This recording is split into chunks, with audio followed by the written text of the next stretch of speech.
Hello friends, நம்ம அளவு blouse வச்சு ஒரு ப்ளவுஸோட பேக் பார்ட் வந்து எப்படி கட்டிங் போடுறதுன்ட்டு ஸ்டெப் பை ஸ்டெப்பாக வந்து சொல்லி கொடுத்துருக்கேன். வாங்க எப்படி கட்டிங் போடுறதுன்னு பார்க்கலாம். அதுக்கு முன்னாடி நம்ம சேனலை சப்ஸ்கிரைப் பண்ணலைன்னா சப்ஸ்கிரைப் பண்ணிக்கிங்க. நம்ம சேனலில் போட்டிருக்க வீடியோஸ்லாம் பிடிச்சிருந்துச்சி அப்படின்னா லைக் பண்ணுங்கள். ஃபஸ்ட்டு வந்து பார்த்திங்கன்னா நம்ம லைனிங் கிளாத்தில் தான் வந்து கட் பண்ண போகிறோம். லைனிங் வந்து பார்த்திங்கன்னா இந்த மாதிரி ஓப்பன் சைடு ஆப்போசிட்டில் இருக்கிற மாதிரியும், மடிப்பு பக்கம் வந்து பார்த்திங்கன்னா நம்மளை பார்த்து இருக்கிற மாதிரி வந்து போட்டுக்குங்க. கிளாத்தை வந்து ரெண்டாவதாக ஃபோல்டு பண்ணி போடணும். நம்ம வந்து பேக் பார்ட் மட்டும்தான் இப்போ வந்து கட்டிங் போட போகிறோம். ஃபஸ்ட்டு வந்திங்கன்னா கீழே ஸ்கேல் வச்சு ஒரு கோடு போட்டுக்குங்க. ஏன்னா நம்ம லைனிங் கிளாத்தில் கிராஸ் வரும். ஸ்கேல் வச்சு ஒரு கோடு வந்து நேராக இந்த மாதிரி வந்து போட்டுக்குங்க. நீங்கள் எந்த ப்ளவுஸ் வச்சு கட்டிங் போட போகிறீங்களோ அந்த அளவு ப்ளவுஸ் வந்து சுருக்கம் இல்லாமல் நீட்டாக இந்த மாதிரி ரெண்டாக மடித்து, சுருக்கம் இல்லாமல் ஈவனாக வந்து மடித்து எடுத்துக்குங்க. இப்போ பாருங்கள், நான் வீடியோவில் தெரியும் எந்த மாதிரி மடிக்கிறேன்ட்டு. அந்த மாதிரி ஈவனாக வந்து மடித்து எடுத்துக்குங்க. இப்போ வந்து பார்த்திங்கன்னா நம்ம கீழே வந்து இடுப்புக்கு கீழே வந்து அடித்து திருப்புவோம். அதுக்கு வந்து பார்த்திங்கன்னா நான் வந்து 1 இன்ச்சு மட்டும் விட்டுருக்கேன். இது வந்து லைனிங் ப்ளவுஸ் அப்படிங்கிறனால அடித்து திருப்புறதுக்கு 1 இன்ச்சு போதும். அதுவே கொஞ்சம் தாராளமாக தான் இருக்கும். 1 இன்ச்சு வந்து இந்த மாதிரி வச்சு மார்க் பண்ணி எடுத்துக்குங்க. ஒரு கோடு போட்டுக்குங்க. இப்போ நம்ம வந்து அந்த கோடு போட்டதுக்கு மேலே இந்த அளவு ப்ளவுஸ் வந்து வைக்க போகிறோம். எதுவுமே எங்கேயும் இழுக்காமல் நீட்டாக அப்படியே வந்து அளவு ப்ளவுஸை வந்து கிளாத் மேலே வைங்க. இங்கே பார்த்திங்கன்னா நம்ம வந்து சுருக்கம் இல்லாமல் நீட்டாக வந்து போட்டாச்சு. கீழே லைனிங்லேயும் சுருக்கம் இல்லாமல் இருக்குதா அப்படிங்கிறத செக் பண்ணிக்கோங்க. நம்ம ஷோல்டரை வந்து இந்த இழுத்து போடுறது, பக்கமாக இழுத்து போடுறது அதெல்லாம் எதுவுமே பண்ணாமல் அளவு ப்ளவுஸை ரெண்டாக மடித்து எந்த வாக்கில் இருக்கோ அதே மாதிரியே போட்டுக்குங்க. இந்த மாதிரி கரெக்டாக வந்து போட்டுட்டு இப்போ வந்து ஒரிஜினல் அளவு வந்து ஃபஸ்ட்டு மார்க் பண்ணிக்கிங்க. கழுத்தோட இறக்கத்தோட ஒரிஜினல் அளவு மார்க் பண்ணிக்கிங்க. அப்புறம் வந்து கழுத்து பீஸ் அடித்து திருப்புறதுக்கு வந்து பார்த்திங்கன்னா ஒரு 1/4 இன்ச்சு இந்த மாதிரி மேலே வந்து 1/4 இன்ச்சு வந்து எக்ஸ்ட்ரா மார்க் பண்ணிக்கிங்க. அடுத்தது வந்து ஷோல்டரு. நம்ம ஷோல்டரில் இப்போ என்ன ஒரிஜினல் அளவோ அதை ஃபஸ்ட்டு வந்து கரெக்டாக வந்து மார்க் பண்ணிக்கிங்க.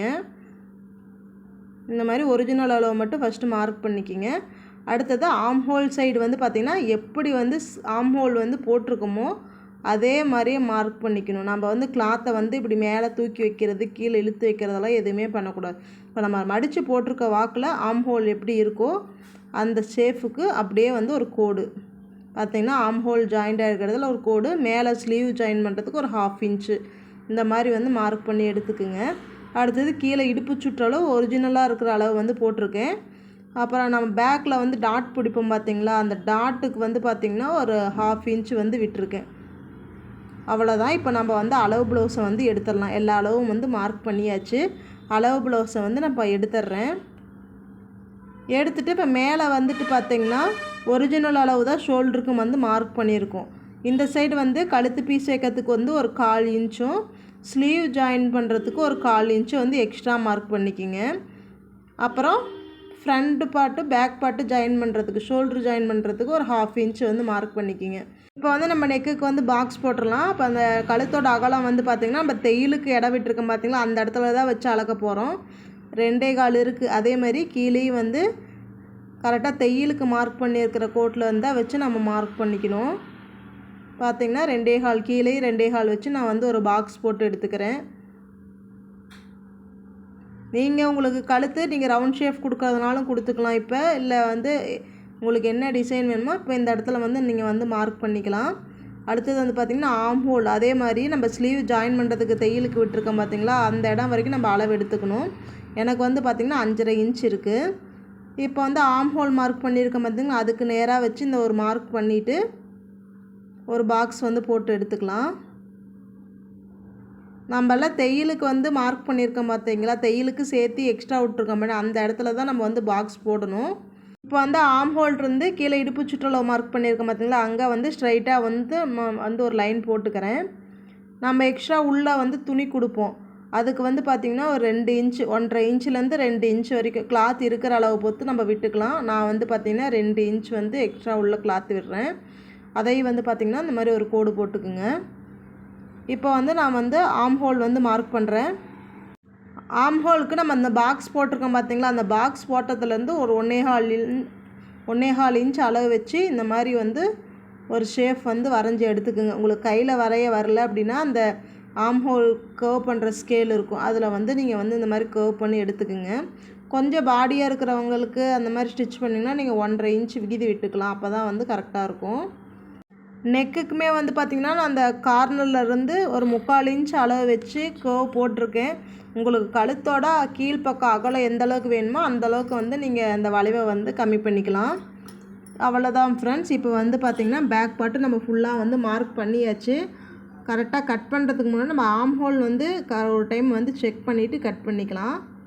இந்த மாதிரி கரெக்டாக வந்து நம்ம தையலுக்கு ஒரிஜினல் அளவில் வந்து இந்த மாதிரி ப்ளவுஸை வச்சு கரெக்டாக வந்து நம்ம செக் பண்ணி எடுத்துக்கணும். நான் மார்க் பண்ணது பார்த்திங்கன்னா அக்யூரேட்டாக வந்து கரெக்டாக வந்தது. இப்போ வந்து பார்த்திங்கன்னா நான் இதை வந்து கட்டிங் போட்டு எடுத்துக்கிறேன்.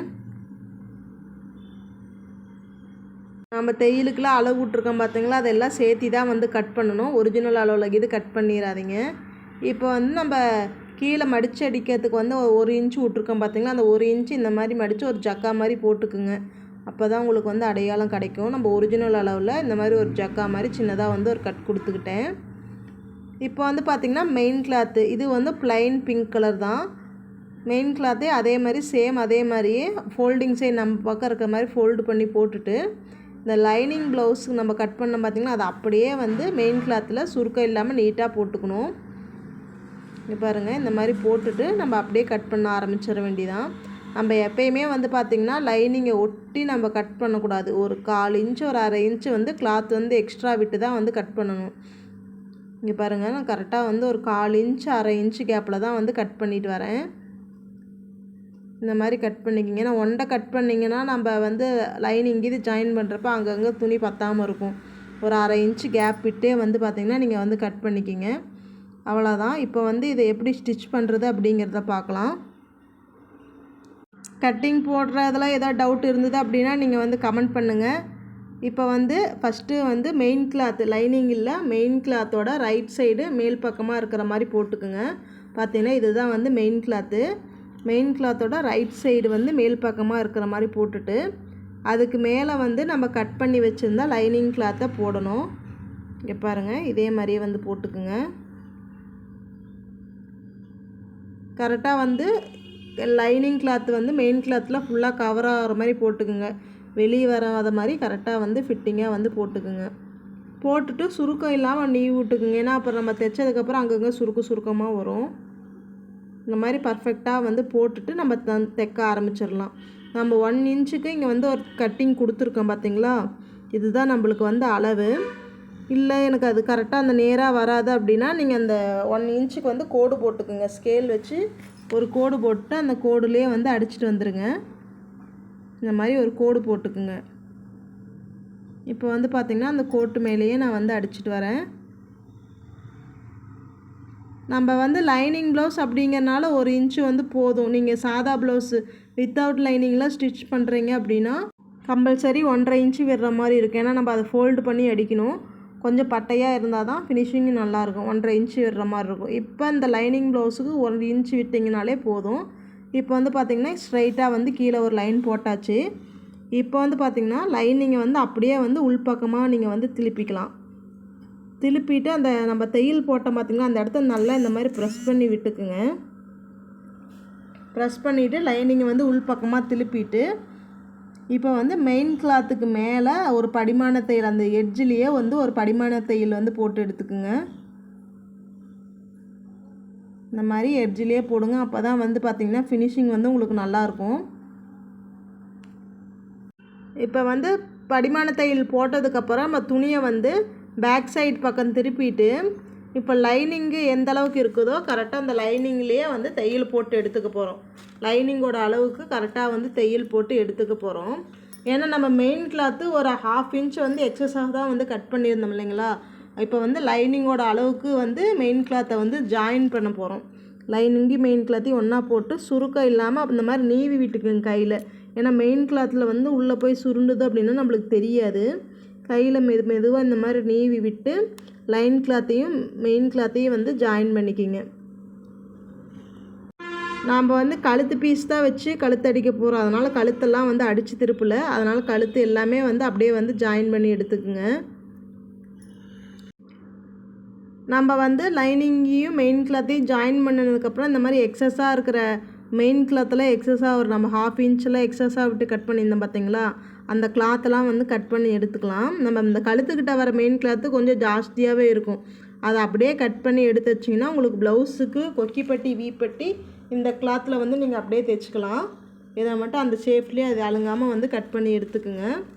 மீதி எல்லாம் அந்த 1/4 இன்ச் எக்ஸஸ் தான், அதெல்லாம் அப்படியே கட் பண்ணி போட்டுருங்க. இப்போ வந்து எக்ஸஸ் கிளாத்து எல்லாமே வந்து நீட்டாக வந்து கட் பண்ணியாச்சு. கீழ்ப்பக்கம் வந்து பார்த்திங்கன்னா நம்ம வந்து பார்த்திங்கன்னா படிமான தையல் மட்டும்தான் எட்ஜில் போட்டிருந்தோம். இப்போ வந்து 1 இன்ச்சுக்கு வந்து ஒரு தையல் இந்த மாதிரி வந்து பட்டையாக வந்து போட்டு எடுத்துக்குங்க. அப்போ தான் முதுகுக்கு கீழே கொஞ்சம் க்ரிப்பாக வந்து இருக்கும். இந்த மாதிரி 1 இன்ச்சில் நீங்கள் வந்து தையல் ஓட்டி எடுத்துக்குங்க. அடுத்தது வந்து பார்த்திங்கன்னா நம்ம டாட் பிடிக்க போகிறோம். பேக்கில் வந்து 2 டாட் பிடிப்போம். அதுக்கு வந்து எப்படி பிடிக்கிறது அப்படின்னா, ஷோல்டர்கிட்ட இந்த மாதிரி வந்து 2ஆக ஃபோல்டு பண்ணிக்கிங்க. இந்த மாதிரி ஷோல்டரை 2ஆக ஃபோல்டு பண்ணி வச்சிங்கன்னா நம்மளுக்கு ஒரு நேர் லைன் கிடைக்கும். இங்கே பாருங்கள், இந்த மாதிரி தான். நம்ம டாட் வந்து பார்த்திங்கன்னா ஒரு 3.5 இன்ச்சு அந்தளவுக்கு நார்மலாக வச்சு பிடிச்சிக்கலாம். இல்லை நீங்கள் உங்கள் அளவு ப்ளவுஸில் எந்த அளவுக்கு வந்து டாட் வந்து பிடிச்சிருக்காங்களோ நீங்கள் அந்த அளவுக்கு கூட வந்து பிடிச்சிக்கலாம். நான் வந்து பார்த்திங்கன்னா ஒரு 3.5 இன்ச்சுக்கு வந்து நான் டாட் பிடிக்கிறேன். டாட் வந்து பாருங்கள், கீழே ஒரு 1/4 இன்ச்சில் ஸ்டார்ட் பண்ணி முடிகிறப்ப கொண்டு வந்து கொஞ்சம் ரொம்ப ஷார்ப்பாக வந்து நீங்கள் முடிச்சிங்க அப்படின்னா தான் உங்களுக்கு வந்து பின்னாடி பேக் சைடு வந்து தூக்குனா அப்படி வராதிங்க. பாருங்கள், ஒரு 1/2 இன்ச்சுக்கு நான் அப்படியே எட்ஜிலேயே கொண்டு வந்து முடிச்சிருக்கேன். அப்போ தான் உங்களுக்கு வந்து பேக் சைடு அந்த டாட்டு ஃப்ரண்ட்டில் வந்து கப் ஷேப்புக்கு பிடிக்கிற டாட் மாதிரி வராமல் கொஞ்சம் ஃப்ளாட்டாக நீட்டாக வரும். அதே மாதிரி இன்னொரு சைடும் ஷோல்டர் இந்த மாதிரி மடித்து வச்சுட்டு ஒரு 1/4 இன்ச்சுக்கு டாட் வந்து பிடிச்சிக்கலாம். முடிக்கிறப்போ ஒரு 1/2 இன்ச் அளவுக்கு இந்த மாதிரி ஸ்ட்ரைட்டாக வந்து ஒரு லைன் போட்டுக்குங்க. அப்போ தான் வந்து உங்களுக்கு வந்து பேக் சைடும் ஃபினிஷிங் வந்து நீட்டாக வரும். அவ்வளோதான் ஃப்ரெண்ட்ஸ். இப்போ வந்து பேக் பார்ட்டு வந்து இப்படி தான் ஸ்டிச் பண்ணணும். நம்ம டைலரிங் சேனலில் டைலரிங் கிளாஸஸ், அதாவது டைலரிங்கை பற்றி எதுவுமே தெரியாதவங்க கூட கற்றுக்கலாம். அந்த மாதிரி வந்து டைலரிங் கிளாஸஸ் வந்து போட்டுட்ருக்குறோம். மறக்காமல் போய் அந்த வீடியோஸும் பாருங்கள். இந்த வீடியோ வந்து உங்களுக்கு யூஸ்ஃபுல்லாக இருந்ததா அப்படின்னு சொல்லிட்டு கமெண்ட் பண்ணுங்கள். இன்னும் வந்து ப்ளவுஸோட ஃப்ரண்ட் பார்ட், ஸ்லீவ் பார்ட்டு அதெல்லாம் கட்டிங் வேணும் அப்படின்னா நீங்கள் வந்து கமெண்ட் பண்ணுங்கள். எல்லாத்தோட கமெண்ட்டுக்கும் வந்து பார்த்திங்கன்னா ரிப்ளை பண்ணுவேன். அதனால் வந்து தாராளமாக வந்து கமெண்ட் பண்ணுங்கள். நம்ம சேனலை சப்ஸ்கிரைப் பண்ணிக்கிங்க. அடுத்த வீடியோவில் பார்க்கலாம். பாய்.